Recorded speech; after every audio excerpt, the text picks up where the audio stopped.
Hola, hola, hola, bienvenidos a este nuevo vídeo del canal.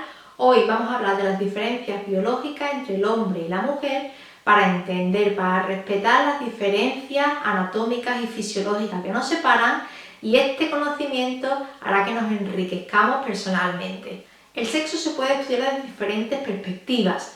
Por un lado tenemos el sexo cromosómico, que depende de los cromosomas que heredamos de nuestros padres en el momento de la fecundación. Está el sexo gonadal, si desarrollamos testículos u ovarios.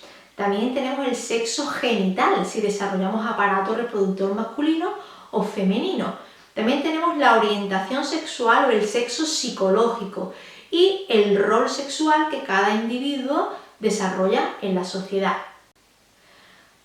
Para empezar, vamos a ver aquí en este vídeo las perspectivas del sexo ligadas a la biología. Por lo tanto, vamos a estudiar el sexo cromosómico, el sexo gonadal y el sexo genital.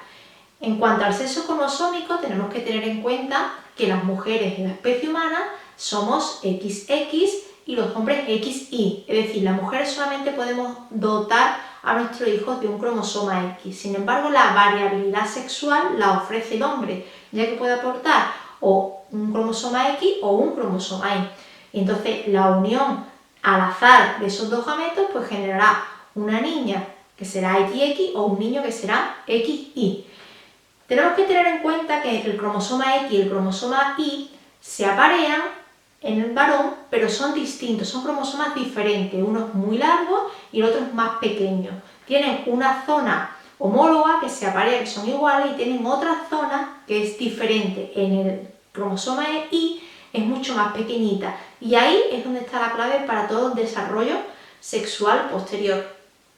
A continuación vamos a ver en un esquema esa diferenciación sexual y dónde están las claves para que ese cigoto no diferenciado todavía siga el camino femenino o siga el camino masculino. Si partimos de un cigoto que hace pocos días que se ha formado, lo primero que sabemos que pasa es una división celular. Ese cigoto empieza a hacer divisiones mitóticas muy continuas y se divide en muchísimas células.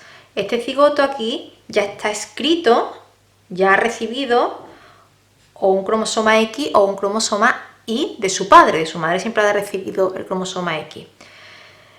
Aquí ya está escrito que estas células tienen la dotación cromosómica XY, masculino, del sexo masculino.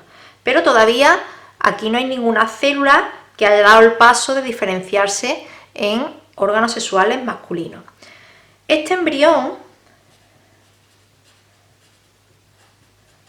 sexualmente no diferenciado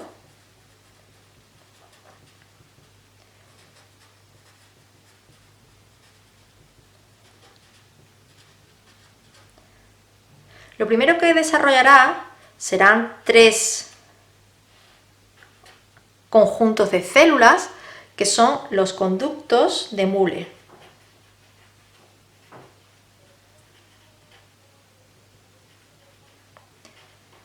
Por otro lado, la cloaca, y por otro lado, los conductos de Wolff. Este conjunto celular, recordamos que son una masa de células, derivará, dado el caso, en trompas de falopio, útero y vagina. Los conductos de Wolff, que también decimos que son un conjunto celular, una masa celular, dará lugar, dado el caso, al epidídimo, a los conductos deferentes, a la vesícula seminal, es decir, todo lo relacionado con el sexo masculino, mientras que los conductos de Müller darán todo lo relacionado con el sexo femenino. La cloaca es una masa celular que puede diferenciarse en dos sentidos, en el clítoris y en los labios en el caso de la mujer, y en la próstata, el escroto y el pene en caso del hombre. Bueno, aquí todavía no hay diferenciación, estas masas ya existen y dependiendo de las señales que reciban se activarán o se desactivarán, es decir, se desarrollarán o no se desarrollarán. Si recordamos, tenemos que tener claro que los cromosomas sexuales tenemos el cromosoma X y el cromosoma Y, que es un cromosoma mucho más pequeñito. En el cromosoma Y tenemos un gen que es el gen SRY. Recordamos que este es el cromosoma X, este es el cromosoma Y. Es decir, en la parte diferencial de estos dos cromosomas, que serían estas, en la parte del cromosoma Y, atribuido al hombre, existe un gen específico del hombre. Ese gen SRY envía señales a una serie de células, que son las células pre-Sertoli. Acordaros que las células de Sertoli son las encargadas en el hombre de fabricar la testosterona y de desarrollar los caracteres sexuales del hombre. También tenemos células prefoliculares, que son las asociadas al óvulo, y tenemos células pre-Leydig, que también tenían una influencia en el hombre en cuanto a la generación de espermatozoides. Pues bien, ese gen SRY, que solamente está presente en la parte diferencial del cromosoma Y, en la que es diferente del cromosoma X, pues tiene la siguiente función. Manda señales a las células que son las células iniciales de las células de Sertoli y manda señales a las células pre-Leydig. En las células de Sertoli se segrega lo que se conoce como hormona antimülleriana.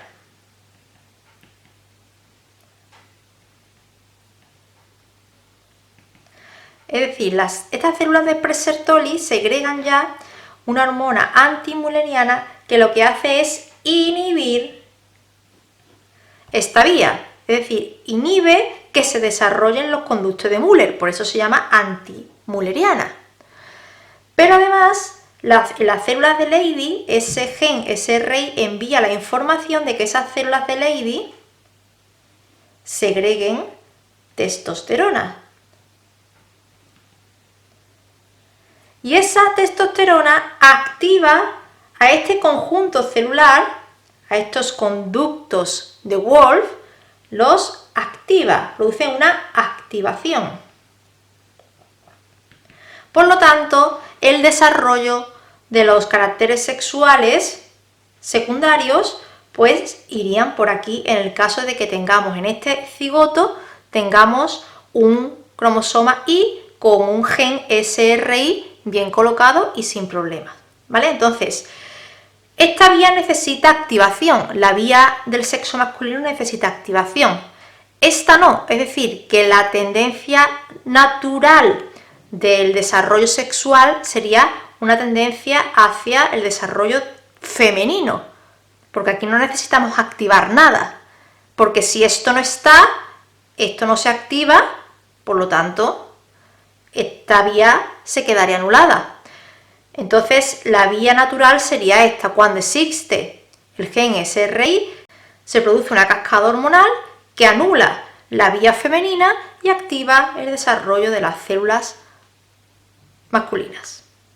Como hemos visto en el esquema anterior, la dotación cromosómica es el inicio para la diferenciación sexual, pero no es la única clave para el desarrollo sexual del individuo, sino que las hormonas tienen mucho que ver porque activan y desactivan las diferentes vías del desarrollo o de la diferenciación sexual. Por lo tanto, y además eso está muy estudiado a nivel científico, las hormonas tienen un papel fundamental en la diferenciación sexual de cada individuo. Un caso paradigmático que viene a ejemplificar todo esto que estamos viendo son las terneras Free-Martin.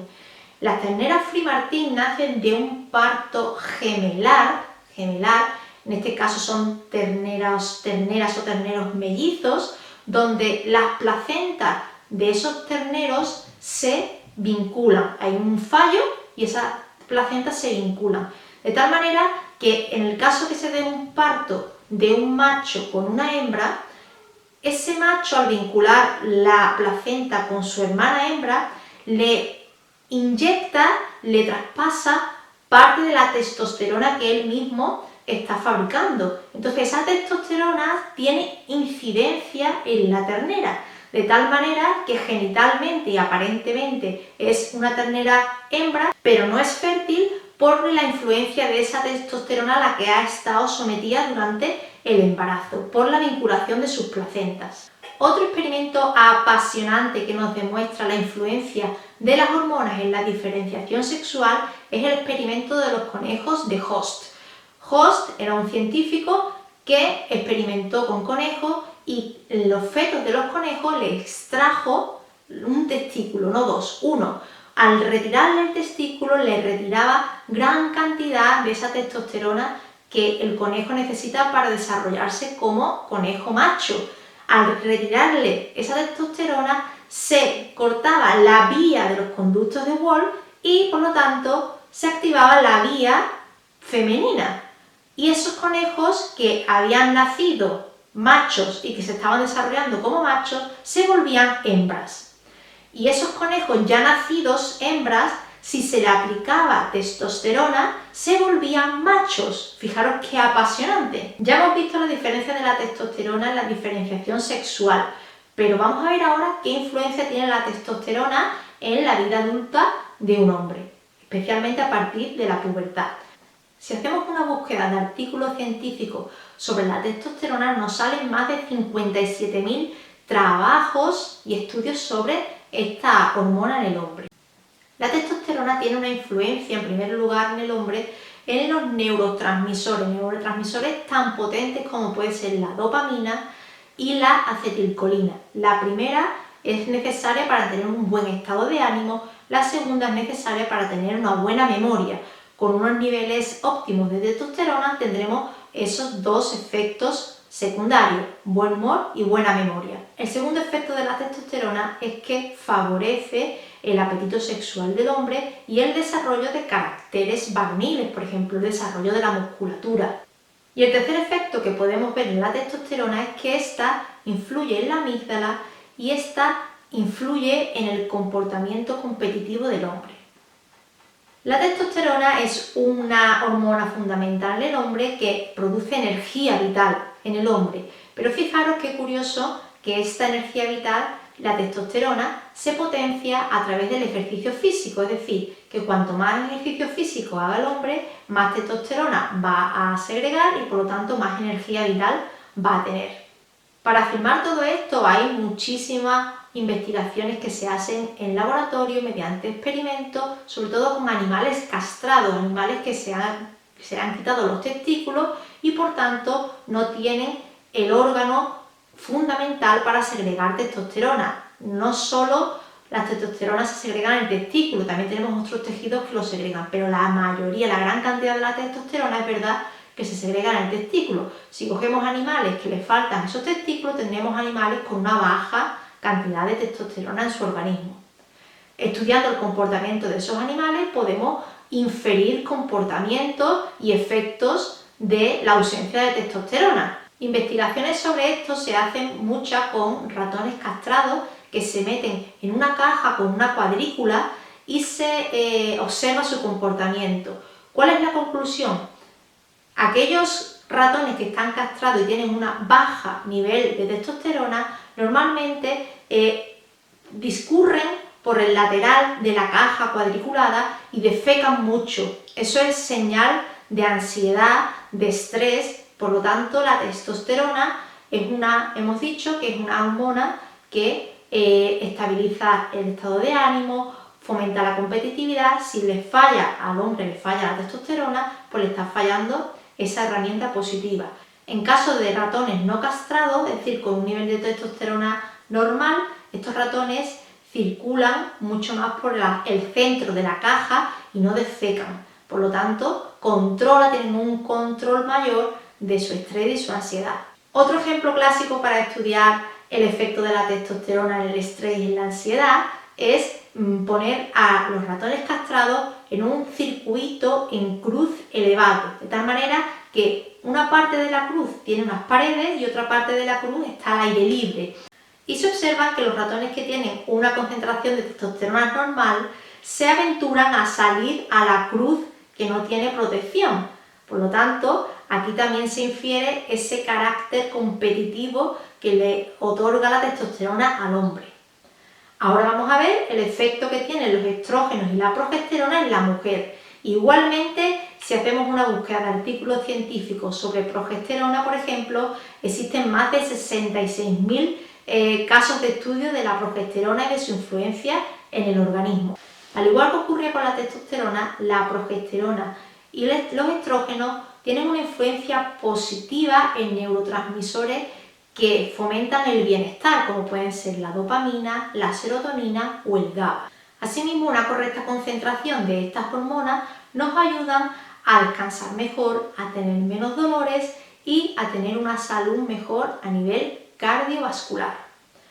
Lo que ocurre en la mujer es que estas dos hormonas, tanto la progesterona como los estrógenos, tienen un pico máximo a mediados del ciclo menstrual, sobre el día 14, y después baja completamente cuando se produce la menstruación. Por lo tanto, tenemos un desequilibrio hormonal que a muchas mujeres les afecta en cambios en el estado de ánimo. Y ya por último nos quedaría hablar de la paradoja hormonal, que nos dice que las hormonas femeninas no solamente son exclusivas de las mujeres, ni las hormonas masculinas son exclusivas de los hombres, sino que ambos sexos necesitamos ambas hormonas y son importantísimas.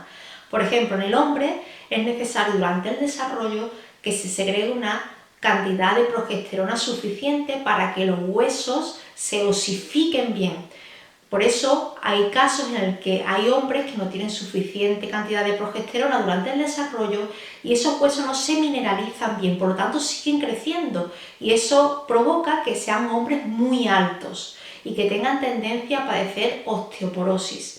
En las mujeres también es necesario que tengamos testosterona suficiente, especialmente en ciertas épocas de la vida, especialmente en la pubertad. Las glándulas suprarrenales empiezan a segregar un torrente de testosterona para, fijaros qué paradoja, para que la mujer se feminice adecuadamente. Necesitamos hormonas masculinas para feminizar la mujer.